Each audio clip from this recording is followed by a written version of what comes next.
to this week's Barbell Business. I'm AJ Roberts, and alongside me is Doug Larson, CTP, the man usually behind the camera. And our special guest today is Mr. Lewis Howes, author of School of Greatness. It's the School of Greatness. Yeah. And we just had him on the Barbell Shrugged episode.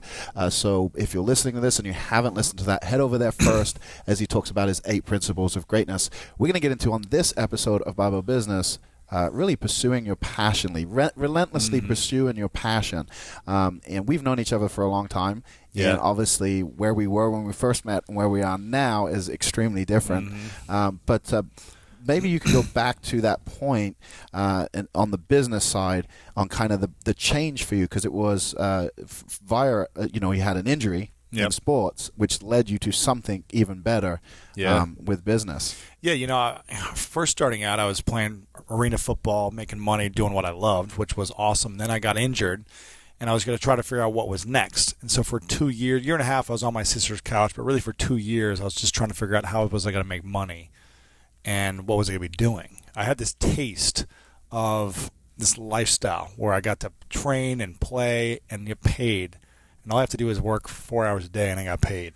And I got to play in front of 20,000 screaming fans every weekend. And I was like, it's hard to go to something different of a lifestyle once you have that taste. So I was like, how can I recreate that every single day for the rest of my life, where I get to do what I love and make money? And it took a couple of years to really figure it out until I was able to make money. I started out just teaching people about LinkedIn. I was on there 6 to 8 hours a day, connecting with people one-on-one, just reaching out to influencers, optimizing my profile. Friends started saying in Columbus, Ohio, friends were like, hey, can you help me optimize my profile? So I'd help them. They would land jobs, find deals, opportunities. Then some guy paid me $100 one time and said, hey, can you do this? I'll give you $100. I was like, really? And I did it. And then the light bulb went off. I was like, oh, I could do this a bunch, because people kept asking me for help on that. So I started charging $200, then $300 to do like LinkedIn profile makeovers, essentially like, just like optimizing someone's dating profile, right? But for business. And then I realized at one point I got $300 to do that for a guy, and I was like, I'd never want to do this again. It wasn't fun anymore. And I was which is actually how most entrepreneurs, like in their journey, like most people start with doing something, and at some point they go, wait a minute, I don't want to keep doing this. Like, how do I go from here? And we had Deemer on an episode for young entrepreneurs a while back, and that was one of the things he said. Like, most young entrepreneurs just get started with like building websites for someone, and then they go, wait a minute, this sucks. So what was next after that? And so I was just like, well, how can I scale this information? And our mentor was like, you should write a book about everything you teach people on LinkedIn, put it in a book, and then sell that. And so I did that. It took me 10 months. I self-published a book, and found a printer, did it all myself.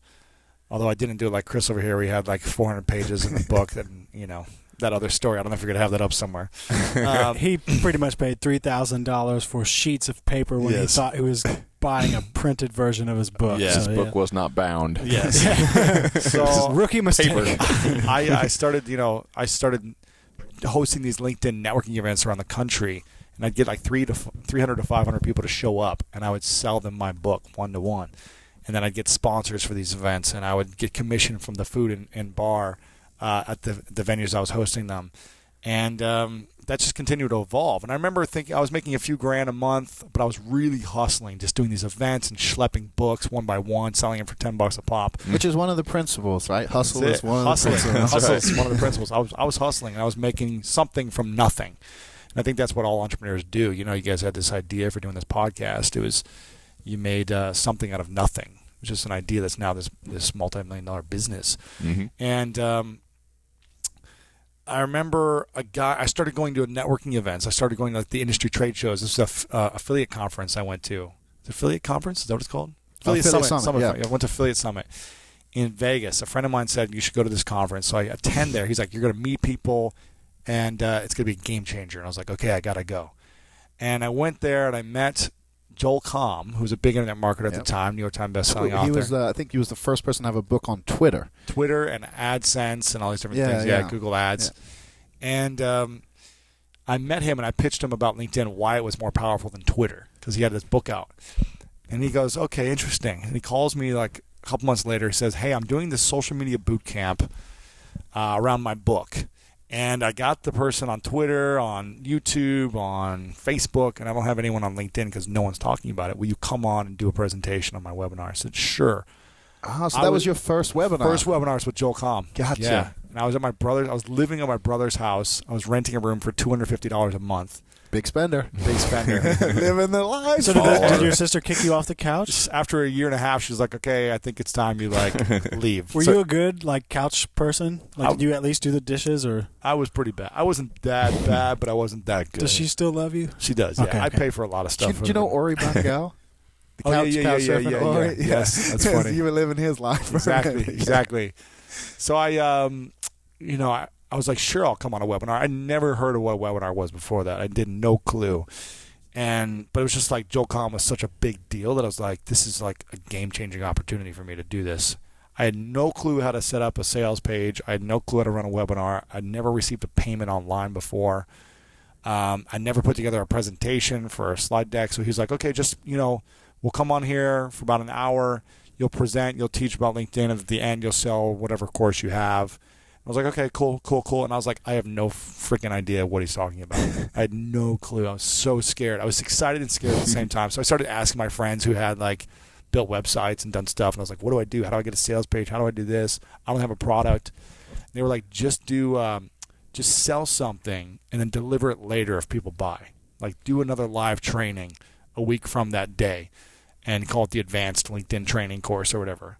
And so I was like, okay. And I put together this horrible-looking slide deck. I had no clue what I was doing. I was so scared and trembling on this webinar. I couldn't speak without trembling. I told my brother and his wife, I was like, you guys got to leave the house because I need to be in complete silence. I can't be distracted. It was the middle of summer in Columbus. You know how hot it is in the summer. I pay $250. Yeah. I need an hour without you guys. Exactly. That was it. I was in the living room. I was on the couch presenting.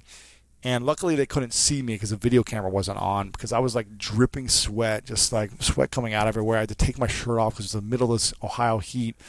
And after 20 minutes, Joel's like, okay, why don't you just get into some of the content? Because I was just rambling about whatever. I finally hit my stride at the end of the webinar. I'm in the zone now. I'm just talking about LinkedIn like a pro. And at the end, I tell people, okay, go to this website and just pay me some money if you want more training or whatever, right? And it was a PayPal link. It wasn't even a fancy website. It was just put in a link for them. And I shut down the webinar. I think there were 500 people on live. It was really scary for me. I shut down the webinar, and it was the most beautiful thing I'd ever seen in the world after my first naked girl I've had. It was the most beautiful. It was the most beautiful thing I've ever seen. Yeah, it was a good day. Yeah, I've never heard it phrased like that. My first naked girl. First naked girl I ever saw in person. It was the most beautiful sight after that. We lost all of our attention. We're all digging through the banks of who was the first naked girl I saw. First naked girl. Wow. Yeah. Can't wait for that day. But what I saw is I opened up my Gmail account and every line said you've received payment. That was for a product you hadn't built. For a product I didn't even have yet, that people didn't even have access to. I think that's key because I think most people, when they think about things, they overcomplicate the process. Yes. And one of the things with successful entrepreneurs is speed to action. Yeah. And I think one of my early things that I liked when I was helping people with stuff, they would say, hey, do you know how to do this? I'd be, yep. And then I'd go figure it out. Because I knew I was going to get paid for it. So it was yeah, I absolutely know how to do this. And they say, but what about this? Oh, yeah, absolutely. And you figure it out. I think that's a big key for most entrepreneurs. Everyone I speak to, most people hustle their way to 6 figures. A lot of people hustle their way to 7 figures, and just figuring it out along the way. It's not until they get to the high 6s, the 7s, they start saying, okay, now we need to systemize things and build a huge team. And a lot of people now, and I know Forbes have done a few articles on it, but a lot of people have 1 to 2 people teams, and they're crushing it. Yeah. But the key is they're just figuring it out as they go. Much like yourself, you needed a course. You asked a few people. I'll just do this. I'll deliver it the same way as we're doing this, and then I'll just put a PayPal link up and collect money. There was no what's the CRM? What's the shopping cart? I need a merchant account. All the things that stop people from getting started. You just got to jump in and speed to action. Yes. I don't know what any of that stuff is, but I'll do it. You also were able to see if people even wanted that. Yeah, so I didn't have to create something first and spend all my time and money. You spend your time making your account, make sure everything looks good, see if anyone's interested, and then if she likes you, then you actually have to supply the goods. Exactly. Get your shit together, maybe make your bed, clean your house, put on some deodorant, go buy some. Lewis was telling me earlier he has two really good friends that got married through Tinder. They met on Tinder and got married. So it is now a official dating site that ends up in marriage. They're probably going to be on the commercial when it goes to. They were on the Today Show recently about it. Yeah, fantastic. It's crazy, man. Oh man. Anyway, you sold some. I sold some. I made $6,200 in that hour.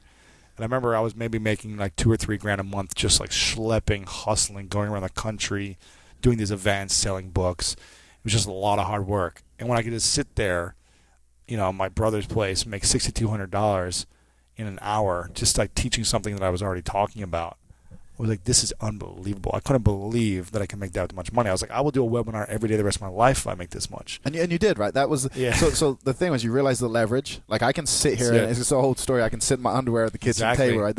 Like, literally, you're like, I can sit here, reach all of the. You had what? Around 500 people. 500 people on the webinar. You can reach this audience, and you're like, I'll just do this every day, and like see how it goes. And that's what you did, right? You showed up every day to play. That's what I did every day. I was doing webinar. It was either doing a webinar, preparing for a webinar, promoting a webinar, finding people to promote a webinar to their audience for me. I was like, that's what I did for 5 years. Yeah. And I first started off with one LinkedIn training course. Then it started off into people were like, well, could you teach me Twitter and YouTube and Facebook? And can you teach all these other ways on how to like get a job or build an audience online?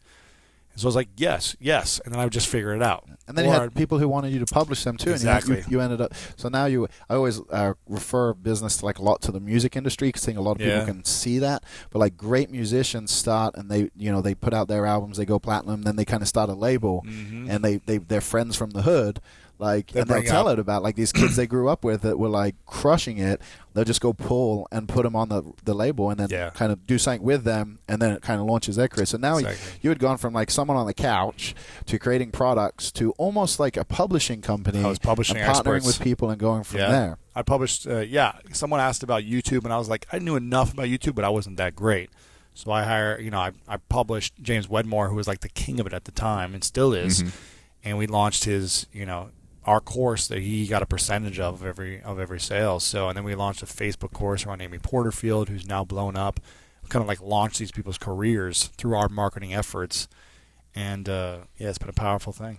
So at this point, you're pretty successful, right? And like most successful people, you pretty much go, wait a minute, I'm not doing what I should be doing. So what was that experience like? How did you realize this is all cool, but it's not my life's purpose? It was like 3.5 years. Me and my business partner Sean were just hustling and making really good money. I think we're doing like $2.5 million a year pretty quickly. Like it just started to roll and come. And I was working 15, 16-hour days because I was like coming from a place of being scared. I didn't want to lose it again. I don't want to be back on my sister's couch. So I was like, what can I do to like make the money and save it and just stack it, because I was waiting for like a rainy day or something.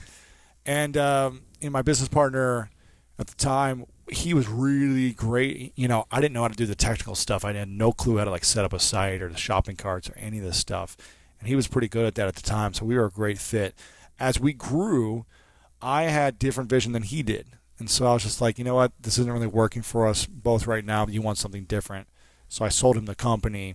And I was just like, I don't really want to talk about LinkedIn anymore. People kept asking me to talk about it, and I just didn't care anymore. It wasn't my passion. It's not what my life mission to be about. Oh, I hear that, right? Brother. I signed up for it, and like within a day was like, what am I doing here? Exactly, right? Quit emailing me every time someone asks me. I feel like that every new app that comes out, like you feel like you have to get, like oh, I got Facebook. Oh, I got to get Snapchat.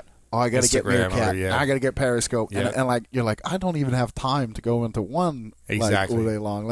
And here you are, not only having to go in there to maintain the presence, you're also having to teach it. So you have to stay up to date with every little change that happens. Everything, and it just wasn't exciting for me anymore. It wasn't like what I wanted to do. It was making great money, which was nice because you got to make money as an entrepreneur. But it's really what really is powerful is when you can make money around the thing that really lights you up as well. And so I just had time to reflect. I was like, what is it that really lights me up? What do I want to be doing, teaching, or spending time with? And School of Greatness podcast was kind of like a transition hobby. I was like, okay, let me do this as a hobby. And it's probably exactly what, Barbell Shrugged was like. It was probably like a hobby on the side. They're like, oh, let's see what this does, to just interview some people and have fun.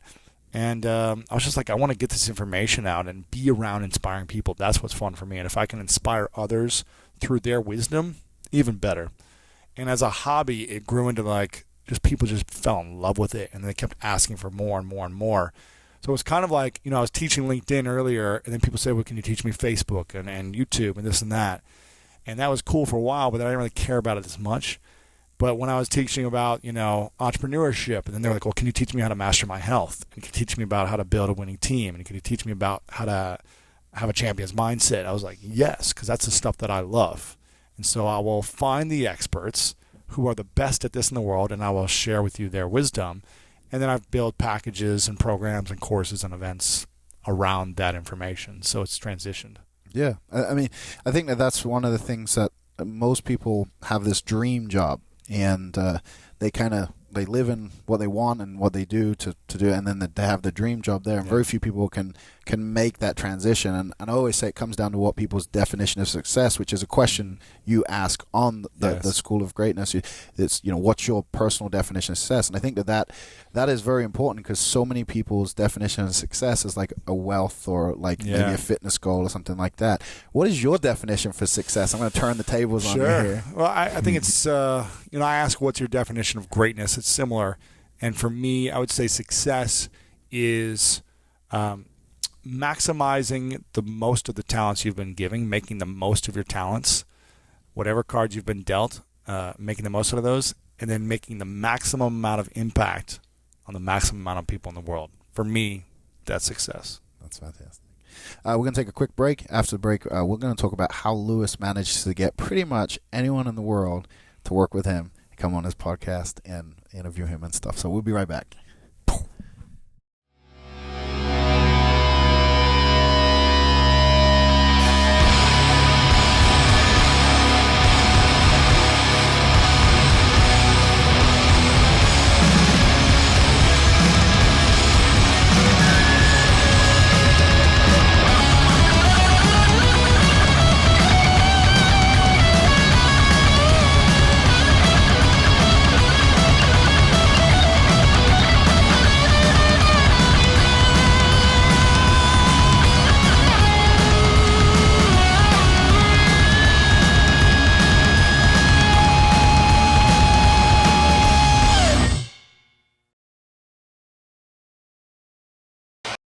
Welcome back to the Barbell Business Podcast. We have our guest, Lewis Howes, with us today. He's graciously opened up his home for us to rock out a few podcasts. Yeah. And before we took the break, we were talking about his journey. And one of the things I said we want to talk about... That tea has made you so docile. It really does sound like tea time right now. Tea time. Hello, everybody. Welcome back. So, Lewis, one of the things that you're great at is getting around key influencers. And, one of the first times I noticed that was when you did a photo shoot with Seth Godin, who, for those listening, if you don't have Seth's books and you're in business, you probably should just buy all of them. Yeah. But Seth is one of the greatest minds in marketing. And it was the first time, like, I knew you, we hung out, and then all of a sudden, boom, you were like the top of the industry. And I was like, how did he do that? And you've continued to do that. Even on your podcast, is one thing I really admire. Is you don't just have like you have your friends on there, but you also have like some of the greatest minds in the world, from sports to business. How do you do that? I think that's one of my gifts, because as a kid, I grew up, and we talked about this on the other episode, I grew up not feeling smart, not feeling intelligent in school. And so I had to figure out, how can I connect to people in a way that still gets results, and that still gets me where I want to be, and that can be helpful for them. And so, it's interesting. That deal right there, that Seth Godin deal, I got a magazine shoot in Details Magazine in 2009 with Seth Godin and Gary Vaynerchuk and a few others. And I remember asking the writer who found me after we did the shoot and the magazine came out, I just emailed him and said, hey, how did you find me in the first place? Like, why did you choose me in this group of like these all-stars when I was a nobody? It was like in the beginning of my career, I was a nobody. And he goes, oh, I found someone influential on Twitter retweeted one of your tweets. And then I went to your bio, clicked on your website, and I looked at your website and saw you had a great design website, and that you've been featured in Time and Fast Company and a few other places. And I thought to myself, if he was good enough to be featured in these other magazines. He was good enough for Details magazine for this article. And it's all about the perception and the personal brand we built out there. And I know, Doug, you were interested in hearing about like the mainstream press and the mainstream media. Yeah, you seem to do a very good job getting magazines, being on TV, things like that. We don't talk about that much to our audience on this show. So I'd love to hear your thoughts on how you do that. Yeah, I mean, and I'm going to try to answer them both because the relationship side of things, getting these inspiring people on my podcast and being around them, that started with just going to events. Affiliate conference led to South by Southwest, getting in the blogger lounges, getting in the press lounges. I would sneak my way into these lounges or into these after parties. I would find like the friend the Tim Ferriss method. Exactly. That's what I call that. I would find like the friend, like the assistant to Tim Ferriss, and become great friends with that person. How great. Like incredibly, like really close. Yeah, I would like. Met her on Tinder. Yeah. I'm just kidding. Sorry. Exactly. Go ahead. And I become friends with someone who's connected to the influencer. And through that, I'd get invited to the parties, to the dinners, to the whatever. And that's when I would shine. That's when I would add value to those people. That's when I would really not make it about, I never made it about me or asking questions for my advice or advice for me. It was more asking them like personal questions that your friends would talk about. I was just like, what are you excited about in your life right now? What's like the most meaningful things? How's your family? What are your biggest hobbies? I would just talk about things they love to talk about, not business related or not related to the event or whatever they're speaking about. Just and that human being stuff, you know? And that's the key, because like people have said that to me before, like, AJ, you know a lot of people. How do you do it? I'm like, I've just become their friend. Exactly. Yeah. And they don't quite understand. What I mean is I'm not a douche. Yeah. So when I walk up to someone, it's not like, hey, will you promote me? And I think that's like a lot of people, and granted, when you're desperate, you do stupid stuff. So if you're struggling for money, your business isn't going well, like, and you're in a bad place, like the first thought is, how can that person help me grow my business? And I've always approached it the other way. How can I help you? And then they're like, well, what do you want out of it? I'm like, I don't want anything. I just want to build a relationship. And now with like social media, you can actually know so much about a person that you can just talk, like, you know what they're interested in. Exactly. And so if you're smart, you'll just go up to them and be like, if they're into a football team or a basketball team, you can have a regular conversation. I think that's what's missing in networking in general. If people go to networking events, things like that, they're always looking at who do I need to meet to make something happen for me? And it's like, that's not how, like, you just need to be, like you said, a human having regular conversation, and then the rest of the business stuff. And I always I learned that in college when I was at the D1 level coaching, and every coach knew every coach, and it was like an old boys club, and they would post the position for a job, but the coach was already at the school fulfilling the job because it was a legal thing they had to do. And I realized that, like, it was one of my biggest business. It's not what you know, it's who you know. And if you can leverage the right relationships, eventually you'll end up doing business. And I think that is kind of what you're saying, right? Exactly. It's who you know, and then in the press side of things, it's who knows you. And that's when the press really helps you. Then everyone else gets to know you. The influencers get to know you. Potential customers get to know you through press.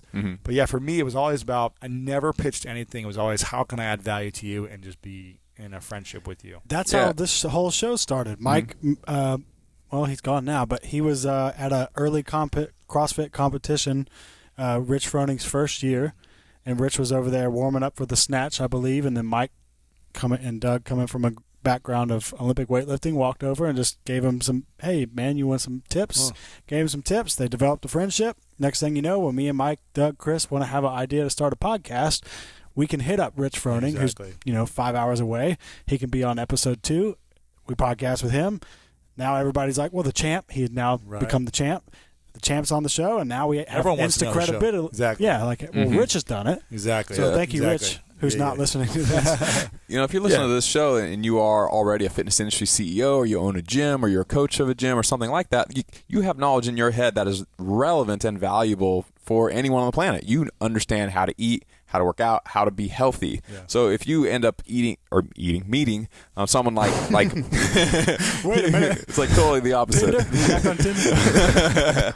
So if you end up meeting like a billionaire at one point, and like you're like, I have no idea what to say to this person, maybe that person like doesn't have good nutrition habits, or they've been trying to get back in shape for years and they just can't figure it out. Like, super successful in business but don't have their health all the way together. You can always just walk up to someone who's a billionaire and just be like, how's your health? Did you work out this week? How you been eating lately? Like, are you you start talking about health and fitness, and they're going to be like, oh, well, first of all, thank God I'm not talking about business with like the next random business person that wants me just to share what I know about business. You can help them with their health and with their fitness, and they really appreciate it. Anytime I'm in a business conference, I talk about fitness, nutrition. It's like a relief to most people I'm speaking to, because they're just like, oh yeah, like I've been working on that. That's the hardest part of my life right now. It's like I'm so busy, I can't maintain my health. So people love to talk about that, especially in a business setting. I had a conversation with a guy who runs a $100 million company. I won't mention his name because it was the conversation we had was about his family life and him and his wife, and he was going through a lot of problems. And I just asked him a simple question because I'd met him and his wife before, so she wasn't with him, and I asked him how things were,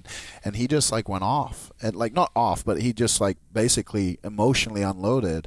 And I just listened, and we hung out and spoke for about an hour and a half, and I just talked to him, and it was probably the first time we were at a business conference, and I don't know if anyone else would have even asked about his wife to give him the opportunity to be normal. And that was like something, it built our relationship, and I'm lucky to know him, but it's very interesting because I think that you think, oh, I'm going to ask this person about what they talk about all the time, and they're going to be excited, and it's the last thing you want to talk about, because it's like the same question for the 100th time. And I know it's the first time the person's asked you, but in your mind, you're like, this is like, I'm almost performing. Like you're almost like, this is, I'm showing up, I'm performing, and then let's go back to the real world with my friends.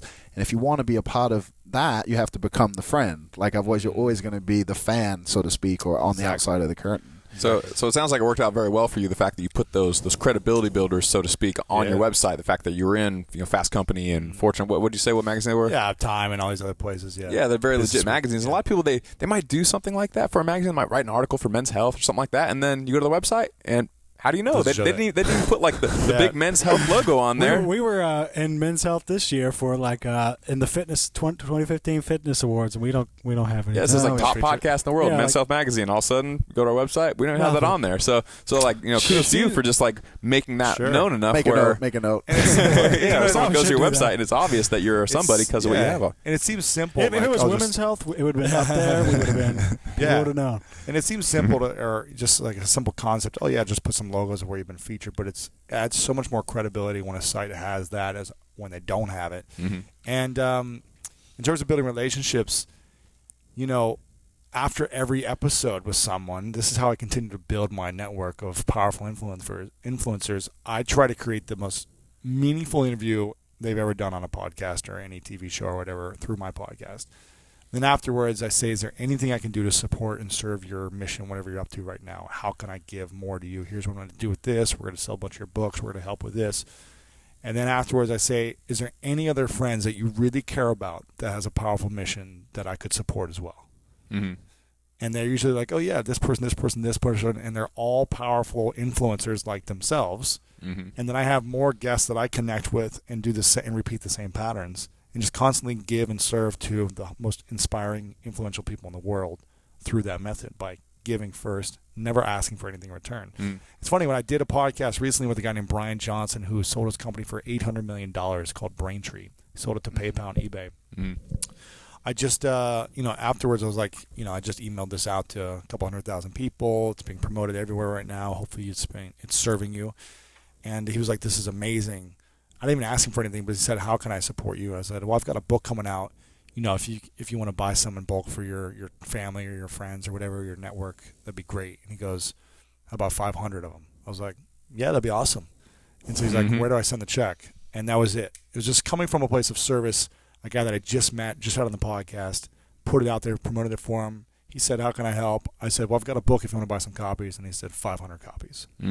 Pretty cool. Just one interview. Yeah, it seems to be a very simple structure that would just kind of snowball out of control at some point. Like just following that same pattern, asking people those same questions, and then following through, obviously. Exactly, You can't just say, like, how can I help you? And then just be like, all right, we'll see you. And totally forget about it. You actually have to pay that bill at some point. But I like it because it's so simple. Yeah. It's not complicated really in any way. Yeah.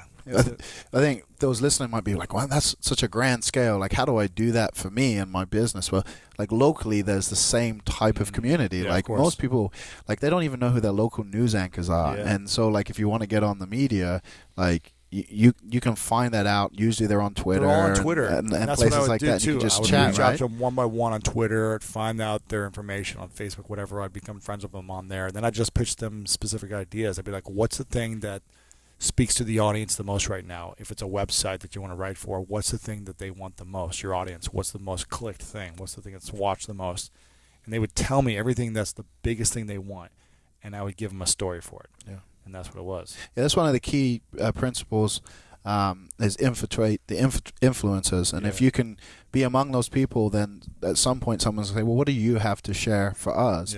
Yeah. And so on a local level, like, you can be very influential in your local community, and I don't think a lot of people get involved locally with, the networking that goes on with the local media, the news, and the influencers. And the truth is like I've always heard this is like they're always looking for a story. They are, and they're always looking for an expert to be able to quote to make their stories better when they have a story.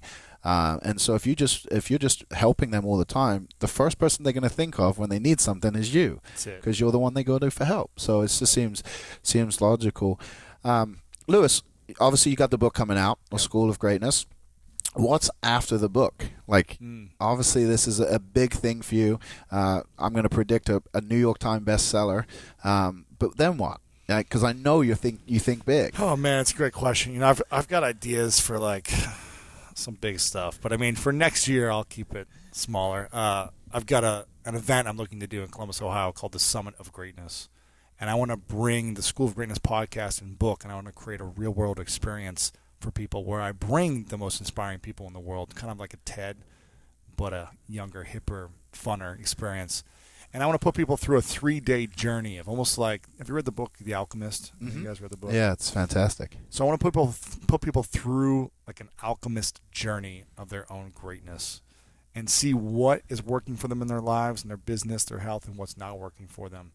And bring 8 of the most inspiring speakers in the world to come and speak and guide them through their own journey of discovery. So I want to do 1,000 people, bring it back to Columbus, Ohio. It's in Ohio? Yeah. I can hook you up with LeBron if you want. Could you? Yeah. You know our friend Corey Gregory? Fuck no, I can't do that. You know our friend Corey? Okay, you know our friend Corey Gregory? He could. Muscle Farm? Oh, Yeah. Yeah, From Columbus. he's from Columbus, right? They have a deal with Cavaliers. Oh, nice. So I'm sure we can make the connection there. Yeah, that'd be work. But I mean, I got the pleasure of hearing you speak, obviously, at the Underground, the event that I put on, and just I think we had like 20 minutes. It was a TED style talk, but just the intro and the story, the crowd definitely got pumped up, got motivated. Yeah. So I can only imagine 3 days of that. Like people are going to be leaving on a whole different vibration. So the book, I've got a lot of other programs. I've got an online academy, and then I've got ideas for greatness retreats and documentaries and my own TV network eventually. So, got to dream big.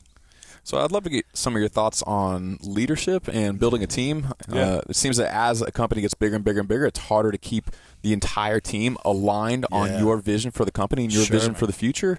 So how big is your team right now? And then if you've had a bigger team in the past, so you can comment on that as well. And then just kind of what are your thoughts on leadership and keeping your team aligned? It's interesting because I'm constantly learning as I'm doing it and growing myself. So I have a lot to learn and grow as a leader. But I think we've got about 10 part and full-time right now in my immediate team. And then I've got, I think, 4 outside firms that I work with. So I've got a full PR team that works with me, like 5 people on that team. I've got a full-time Facebook ad and Infusionsoft team that's constantly, we're spending about $1,000 a day on ads online. So they manage that. We've got a full-time book launch manager right now who has put together the whole campaign and the strategy, put together a 500-person team, street ambassador team for my book launch, and routing all the pre-orders, things like that. I've got a full-time design team that's like a, it's not in-house, but it's an outside design team.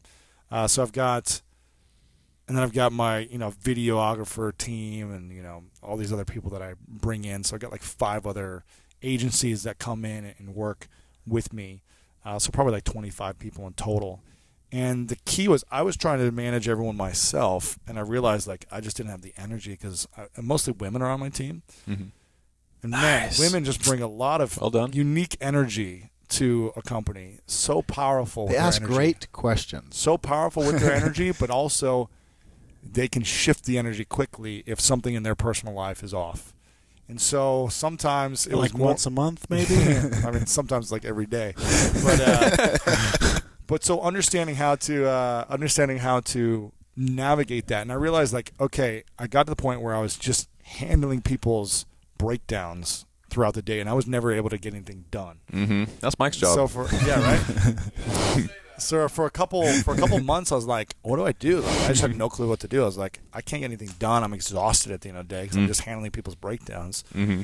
You're the team therapist. Yeah, that was it. And then I was like, what I need to do is I need to, put a manager in place that really has this role. That's like a supporter role that runs the business, is my COO that manages everyone or the team and puts the structure in place. It can't just be me trying to like do everything and then kind of being there for everyone, or I'm there for everyone and I'm not doing what I need to build the business. Mm-hmm.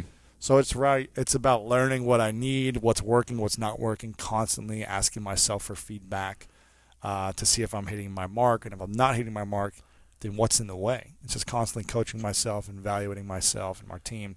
So I hired a COO who's just like taking all that off my plate and allows me to focus and do what I do best. And so for me, it's just constantly seeing, am I doing what serves me and everyone around me and the world best?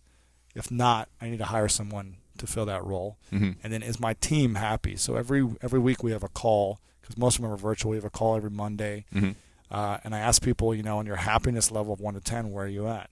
And if they're at, a 7 or a 6 or an 8, I'm like, how can we make it a 10?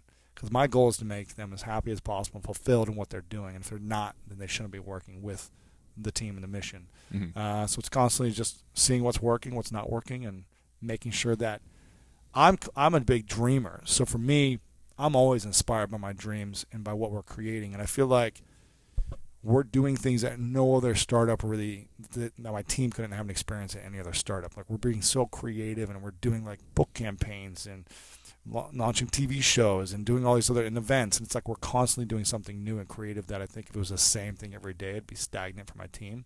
So it's dreaming big and then giving them ownership in different aspects of the business. That was exactly what I was about to lean onto. Like, how do you give them ownership, authority over certain projects where you step out of it and now they really do own it, where you're not just saying like, this is your project, then you come in every once in a while and be like, that's bad, you can't do that, where you're micromanaging them. Like, that's hard for a lot of owners in a lot of cases to at least at first delegate the things that you're not good at. That's not too bad once you get the hang of it, but then once you get to a certain size, you have to delegate the things that you are good at. Yes. That becomes a little harder to do because you're a little more emotionally attached to those things and the way that they should be done. Had you run into that at all? Yeah, of course. I mean, I still run into it with some things, but like my podcast, I wanted things to look a certain way on the blog and edit it a certain way and market it a certain way, and I was doing all that myself.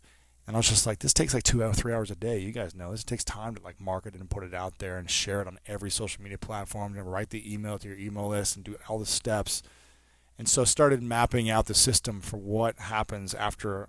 Now I just record the podcast and I'm done. I don't do anything after that. And I've got someone who edits it, someone who uploads it to the blog, who puts the image up, who uploads it to YouTube, who does the headline, who markets it to all my social media accounts, to the email, writes the newsletter where I used to write all the copy. And now I've just given up all that responsibility to someone.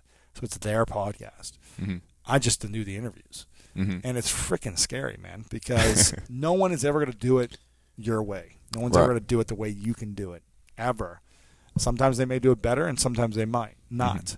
But if it frees you up your time and it does the job well and it does it great anyways, that's what you need to scale. Yeah, you don't seem like a person to me, and correct me if I'm wrong, that it's just like, fuck it, just who cares? We just need more volume. Just put stuff out there. It seems like quality is way more important to you than quantity, and you're very protective of your brand. And you want everything to be a certain way, and you want that certain way to be very high quality and to be world class in a sense. So it's hard when you're delegating that expectation to someone, brand, even if they do their best. It's not the best that you would do. Like, it's going to be 80% or 90%, and it's hard to say, you know what, that's good enough, even though it's not exactly how I would do it.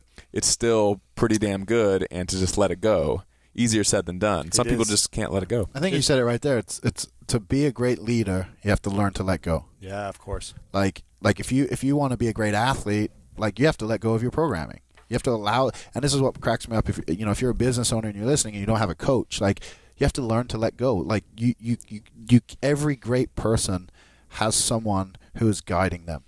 Everyone has a mentor, and so many people like when you're running your own business, like if you want to stay small and be in control of everything, you are going to stay small and be in control. But if you actually want to make a dent on the world, have massive impact, like you have to learn to let go. And the quicker you learn to let go, the quicker you'll be able to grow.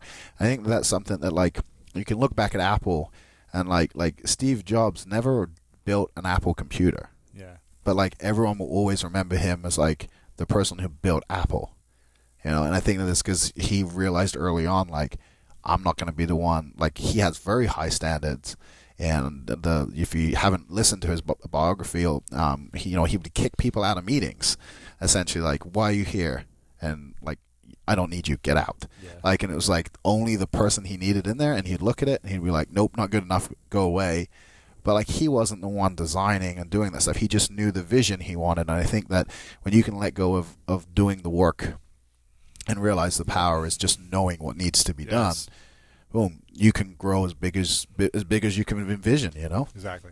Yeah.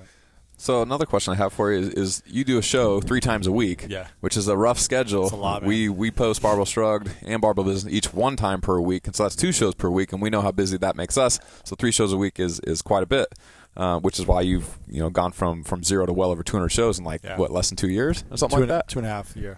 Yeah. How do you kind of systematically keep in contact with all these people? Are you if you're telling each one of these people, as you said earlier, that I'm going to in some way try to help you out and whatnot, and that's 3 new people a week that you're trying to help out, like, does that become overwhelming, or how does it work with that kind of volume? Some people I developed really close friendships with that I just meet for the first time, and then a lot of it is through text. I'm constantly text voicing, videoing, sending photos, just kind of being thoughtful and just building friendship through texting or phone calls. I'm always just asking, is there anything what's your biggest challenge right now? Is there anyone I can introduce you to? So I'm constantly connecting people and being the champion of their network. Mm-hmm. I want to be the most valuable person in everyone's network, and ask them, like, who do you need to know that's going to help you get from where you are to where you want to be? So you're kind of a natural connector. Is that that's accurate? Kind of that was kind of my early on skill with LinkedIn. Like, people my friends were like, can you introduce me to this person I see you're connected to? Mm-hmm. So I just started doing that because I had the network, and that was became my talent, because I didn't have any other. I couldn't read and write, so that was my gift. It was adding value to people through connecting. And in a way, I'm doing that with the podcast. I'm introducing someone to the world of my audience and connecting them to their ideas, their message to the world. And they're building their email list and following that way as well. So it's been a powerful thing. Fantastic. Lewis, where can people connect with you? LewisHowes.com. It's a place to go on my website with all my information, or just go to School of Greatness on iTunes to check out the podcast. Oh. And when does the book come out? Book is out October 27th, and it's all about the 8 principles to becoming great in your business, life, relationships, and health. Yeah, and again, if you missed that, we interviewed Lewis on Barbell Shrugged, and he went over those 8 principles. Yes. So listen to that, get the book, check Lewis's site out, get involved with the School of Greatness.